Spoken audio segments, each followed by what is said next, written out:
Digital marketing నేర్చుకుని AI tools వాడుతూ డబ్బులు సంపాదించాలనుకుంటున్నారా? ఈ నెంబర్కి కాల్ చేయండి. Hello views, welcome back to our channel. ఈ రోజు మనతో ఉన్నారు BVSSR రెడ్డి గారు. సార్తో మాట్లాడదాం. నమస్కారం sir. శివోం Virat sir, law of attraction లో మేనిఫెస్టేషన్ చేద్దాం అనుకునే వాళ్ళు ముఖ్యంగా స్పెసిఫిక్ టైమింగ్ ని ఫాలో అవ్వాలని చెప్తూ ఉంటారు కదా.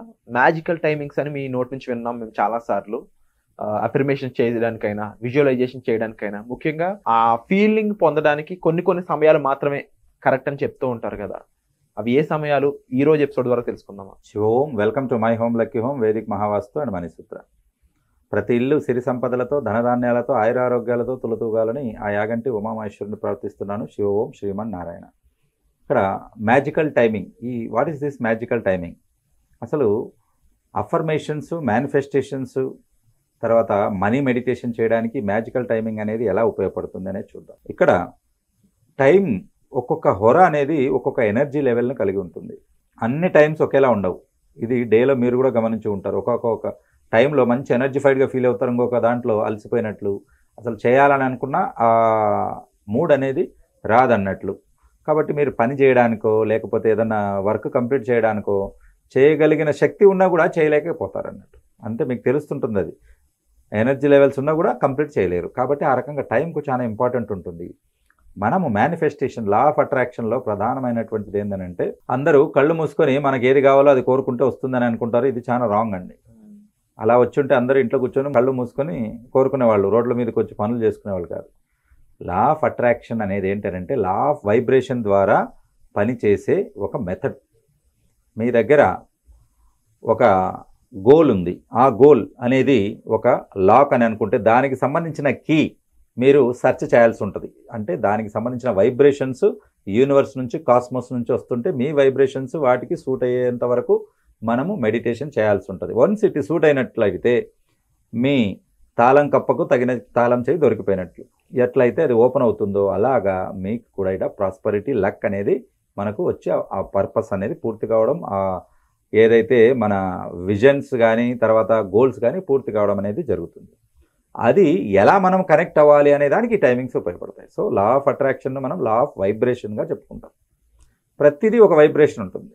మనం అనుకుంటాం కానీ నిర్జీవాలన్నిటికీ ఉంటుందండి అని అంటే, మనం రాళ్ళకు రప్పలకు ఏముంటుంది అంటే ప్రతి రాయికి రప్పకు వైబ్రేషన్ ఉంటుంది. ఆల్రెడీ మనం ఇంతకుముందు చెప్పుకున్నాం. కనపడే నల్లటి శిలని మనం బాలరాముల వారిగా ప్రతిష్ఠించి పెట్టేస్తే, తయారు చేయకముందు తయారు చేసిన తర్వాత నెట్లో మీరు డిఫరెంట్ చూడండి, అప్పుడే ఫేస్లో ఒక కళ అనేది వచ్చేసి జీవం ఉట్టిపడుతుంది. సో అలాగా ఆ వైబ్రేషన్స్ మనం క్రియేట్ చేయగలుగుతాము, అలాగా మంత్రాల ద్వారా, అక్కడ ఉన్నటువంటి యంత్రాల ద్వారా, ఈ రకంగా. సో అలాగా మనం ఈ వైబ్రేషన్స్ మనకు సూట్ అయ్యే వైబ్రేషన్స్ సూట్ అవ్వడానికి మనకు ఉపయోగపడే వెహికల్ లాగా మనకి ఇది మెడిటేషన్ అలాగే మేనిఫెస్టేషన్ ఉపయోగపడుతుంది. So what are this magical timings? అయితే పర్టికులర్ టైమింగ్స్ అన్నాం కదా, ఏ టైమింగ్స్ అని చెప్పుకుంటే ఫస్ట్లో వచ్చేది బ్రహ్మ ముహూర్తం వస్తుంది. బిఫోర్ సన్ రైజ్, తర్వాత ఆఫ్టర్ సన్సెట్ వచ్చేది. కాబట్టి బ్రహ్మ ముహూర్తం అనేది ఇప్పటి నుంచే కాకుండా కొన్ని వేల సంవత్సరాల నుంచి కూడా మనం ప్రాక్టీస్ చేస్తూ వస్తున్నాం. సూర్యోదయానికి ముందు 40 నిమిషాలు, సూర్యాస్తమయం తర్వాత వచ్చే టైంకు మనం చెప్పుకున్నాం. వీటినే కామన్ లాంగ్వేజ్లో మనం చూసుకున్నట్లయితే ఇక్కడ ప్రాతకాలం, సంధ్యాకాలం అని చెప్పుకుంటాం. ఈ 40 నిమిషాల టైం అనేది చాలా ఇంపాక్ట్ ఉంటుంది. మీరు బాగా గమనిస్తే ఉదయం సన్ రైజ్ అయ్యేటప్పుడు సూర్యుడు అలా ఉదయిస్తూ ఉంటే మూన్ ఇలా అస్తమిస్తూ ఉంటాడు. సూర్యుడు చంద్రుడు ఒకరికొకరు ఎదురుగా ఉంటారు. ఆయన అస్తమిస్తుంటే ఈయన ఉదయిస్తాడు. అదే సాయంత్రం అయ్యేసరికి మళ్ళీ మూన్ అక్కడికి వస్తాడు, మళ్ళీ సూర్యుడు అస్తమిస్తూ ఉంటే మూన్ రైజ్ అవుతూ ఉంటాడు. ఈ మధ్యలో జరిగే ఇంటరాక్షన్స్కే ఈ మ్యాజికల్ టైమింగ్స్ అని చెప్తాం. ఈ టైమింగ్స్ ఎలా మనం క్యాల్కులేట్ చేసుకోవాలంటే ఫిక్స్డ్ టైమింగ్స్ ఉండవు. ఎండాకాలాన్ని బట్టి, వానాకాలాన్ని బట్టి మనకు టైమింగ్స్ మారుతుంటాయి. సన్ రైజ్ టైం అనేది మనకు ఫిక్స్. ఏ రోజైతే మీకు గూగుల్లో కొట్టినా వచ్చేస్తుంది. ఈరోజు sunrise time for example 6:05కి ఈరోజు సన్ రైజ్ అయింది హైదరాబాద్లో. 6:05 కంటే ముందు 20 నిమిషాలు, తర్వాత 20 నిమిషాలు మనం దీన్ని ప్రాతకాలం అని చెప్పుకోవడం జరిగింది. అని అంటే ఈ టైంలో ఏంటనంటే అలా రాత్రి ఉదయంగా మారడానికి అయ్యే టైం ఇది 40 మినిట్స్. మళ్ళీ ఈవినింగ్ పగలు రాత్రి అవ్వడానికి పట్టే టైం ఇది. కాబట్టి ఈ టైంలో మూన్, సన్ ఎదురెదురుగా వస్తూ ఉంటారు. కాబట్టి ఆ టైంకి ఎక్కువ ఎనర్జీస్ ఉంటాయి. కాబట్టి ఈ టైంలో మనము కేవలము దైవస్మరణ చేసుకోవడం, అలాగే మేనిఫెస్టేషన్స్, తర్వాత మెడికల్ హీలింగు, తర్వాత ఈ మనీ పవర్ మెడిటేషన్స్ అనేది చేసుకోవడానికి అద్భుతంగా పనిచేస్తుంది. కాబట్టి ఇక్కడ మనం చూసుకున్నట్లయితే ఈ టైమింగ్స్, ఈ 20-40 మినిట్స్ టైం ఏదైతే మనం ఉంటుందో ఈ టైంలో సాయంకాలం సంధ్యాకాలం అని అంటాం, అంటే ఈవినింగ్ వచ్చే టైం. మీరు గమనించినట్లయితే మనకు పురాణాల్లో, ఇతిహాసాల్లో, అనేక గ్రంథాల్లో రాసి పెట్టారు, సాయంత్రం పూట ఇక్కడ సంధ్యా సమయానికి దేవతలందరూ శివాలయానికి వస్తారంట. కాబట్టి ఆ టైంలో వేరే గుళ్ళల్లో కూడా ఎనర్జీ లెవెల్స్ తక్కువగా ఉంటాయి. ఆ టైంకి అందరూ శివాలయానికి వచ్చి శివుడికి అభిషేకం చేసుకుంటారు. కాబట్టి ఆ టైంలో మీరు కూడా శివుడికి అభిషేకం చేశారనుకోండి, శివాలయం ప్రదక్షిణ చేశారనుకోండి, ఆ ముక్కోటి దేవతలకు ప్రదక్షిణ చేసినంత పుణ్యం వస్తుంది. ఎందుకు? అందరి దేవతలు అక్కడికి వచ్చారుగా, ఆ టైంలో మీరు వెళ్ళారు, రైట్? అలాగా. కాబట్టి ఈ సంధ్యా సమయానికి ఎస్పెషల్లీ శివారాధనకు కానీ, అభిషేకానికి కానీ, శివుడి ధ్యానం కోసం కానీ చాలా పర్ఫెక్ట్ టైం అనేది మనకు ఉంటుంది. ఎస్పెషల్లీ మానసికంగా ఇబ్బంది పడే వాళ్ళకి ఈ టైం బాగా సెట్ అవుతుంది. సో ఇదొకటి. దీనికి తీరిక దొరకని వాళ్ళకు మనము ప్రాతకాలం తీసుకోవచ్చు, ఎర్లీ మార్నింగ్ టైం. సో ఈ రెండు టైమింగ్స్ను మనం మ్యాజికల్ టైమింగ్స్ అంటాం. వీటిని వేటికి ఉపయోగించుకోవచ్చు. ఈ మ్యాజికల్ టైమింగ్స్లో మనం ఏమేం చేసుకోవచ్చు? The first place meditation. Meditation is the one and only way to connect with cosmos or universe. మనం కనెక్ట్ అవ్వాలని అంటే మెడిటేషన్ ఒక్కటే మార్గం ఉంది. ఎందుకనంటే ఫిజికల్ బాడీస్తో మనం వెళ్ళడం అనేది అసాధ్యం, ఆస్ట్రల్ బాడీస్తో మనం వెళ్ళడం అనేది సుసాధ్యం, ఈజీ. ఇది చెప్పడం ఒకటే కాదు, సైంటిఫిక్గా ప్రూఫ్ కూడా ఎంతోమంది చేసి పెట్టారు. ఇప్పుడు ఒక నోస్ట్రడామస్ ఉన్నారు, ఫ్యూచర్ చూసే ఒక వంగాబాబా అని ఉన్నారు, పోతులూరు వీరబ్రహ్మేంద్ర స్వామి ఉన్నారు. వీళ్ళందరికీ ఎలా తెలిసింది ఫ్యూచర్లో ఏం జరుగుతుందని? వాళ్ళ ఆస్ట్రల్ బాడీని ముందుకు తీసుకెళ్ళి చూశారు. కాబట్టి మనకు బ్రహ్మం గారు బనగానపల్లె పక్కన యాగంటిలో ఉన్నటువంటి గుహలో కూర్చొని రాశారు. కొన్ని వందల సంవత్సరాల తర్వాత భర్తను కోల్పోయిన ఒక స్త్రీ నిరాటంకంగా ఒక భారతదేశాన్ని ఏలుతుంది అంటే అప్పటి వరకు లేడీస్ బయటకు వచ్చేవాళ్ళు కాదు, ముసుగు వేసుకుని ఇంట్లో కూర్చునేవాళ్ళు. అందరూ నవ్వుకున్నారు, అదేంటి ఎలా వస్తారు? అందున వైధవ్యం అంటే చనిపోయిన తర్వాత అస్సలు బయటకు వచ్చేవాళ్ళు కాదు.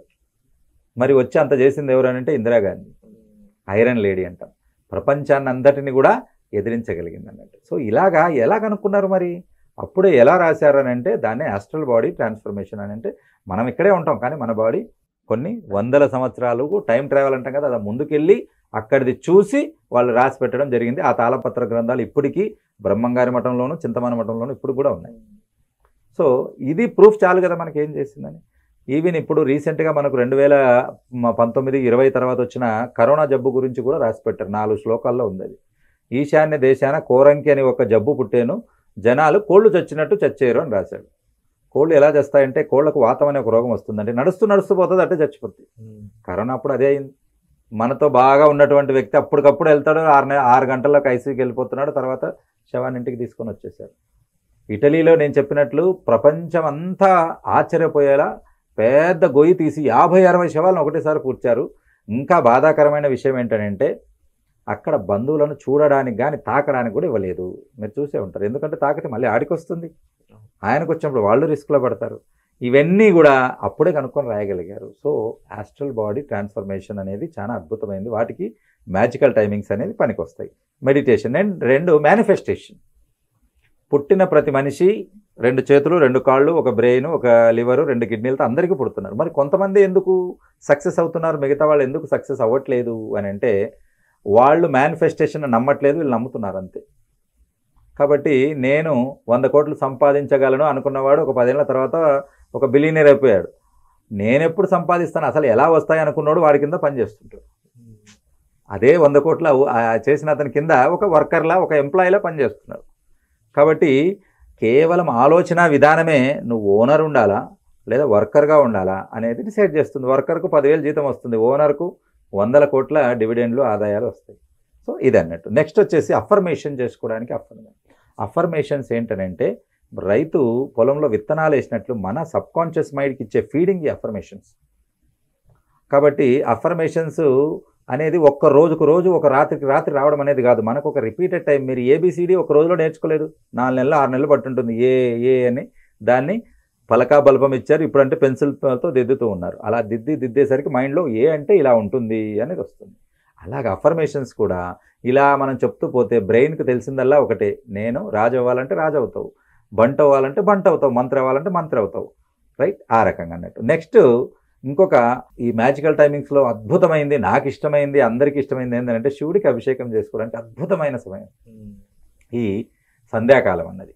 కాబట్టి ఆ టైంలో డబ్బులు అక్కర్లేదు, మనులు మాణిక్యాలు అక్కర్లేదు. ఒక చెంబు తీసుకొని నీళ్లు తీసుకొని మనం నెత్తినేసినా నీకు అష్టైశ్వర్యాలు ఇస్తాడు. అందుకే ఆయన భోళాశంకరుడు, భోళానాథ్ అంటాడు. అంటే చాలా అమాయకుడు శివుడు. నాకు ఏమడుగుతున్నాడు కూడా అనేది తెలీదు. ఏ వరం అడిగినా ఇచ్చేస్తాడు. ఇచ్చిన తర్వాత ఆలోచిస్తాడు, అయ్యో ఇది ఇచ్చామే తర్వాత ఎలా అని. కాబట్టి బోళాశంకరుడు ఆ టైంలో మీరు ఏది అడిగినా ఇస్తారు. కాబట్టి మీరు సౌచితమైన ప్లస్ అలాగే మీకు అనుచితమైన కోరికలు మీరు కోరుకుని 10 మందికి ఉపయోగపడే పనులు మీరు చేసినట్లయితే అవి ఆ డబ్బు కానీ ఆ సంపద కానీ ఎలకాలం మీతోనే ఉంటుంది. Wonderful sir. అండ్ ముఖ్యంగా చాలా విషయాలు ఇందులో ఎవరికి తెలియనివి ఉన్నాయి. లా ఆఫ్ అట్రాక్షన్ మేనిఫెస్టేషన్ చాలా కాలంగా పాటిస్తున్న వాళ్ళకి కూడా ఈ ఆస్ట్రల్ ప్రొజెక్షన్ గురించి కానీ లేకపోతే ముఖ్యంగా సమయంలో ఏం చేయాలి బ్రహ్మముహూర్తానికి సంబంధించిన జ్ఞానాన్ని కూడా మాతో పంచుకున్నారు. And thank you so much sir. So వీటికి సంబంధించిన వర్క్షాప్ కూడా ఫ్యూచర్లో రానుంది. దానికి సంబంధించిన డీటెయిల్స్ కోసం మీ డిస్ప్లే అవుతున్న నెంబర్స్ కాల్ చేసి వెంటనే ఇన్ఫర్మేషన్ తీసుకోండి. Thank you so much. Suman టీవీలో మీ పర్సనల్ అండ్ బిజినెస్ ప్రమోషన్స్ కోసం కింది నెంబర్కి కాంటాక్ట్ చేయండి.